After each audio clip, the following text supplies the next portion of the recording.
Sa pamumuno ni Acting Chief PNP Police Lieutenant General Jose Melencio C. Nartates Jr., pinangunahan ni Police Brigadier General Randolph T. Tuanyo ang lingguhang PNP press briefing na ginanap sa PIO Press Briefing Room sa Camp Crame.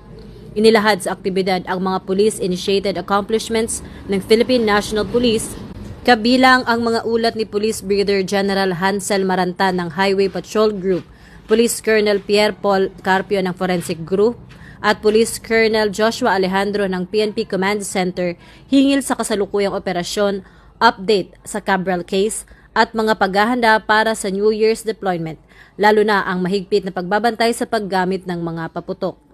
Nagbigay rin ng karagdagang detalye si Police Colonel Randy Glenn Silvio, Acting Director ng Quezon City Police District, ukol sa kaso ng nawawalang nobya, habang tinalakay ni Police Colonel Hendrix Mangaldan, Chief of Police ng Pasig City Police Station, ang isang umano'y robbery case na kinasasangkutan ng 8 pulis.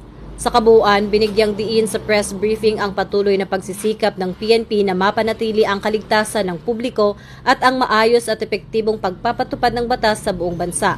Alinsunod sa adhikaing bagong PNP para sa bagong Pilipinas, serbisyong mabilis, tapat at nararamdaman.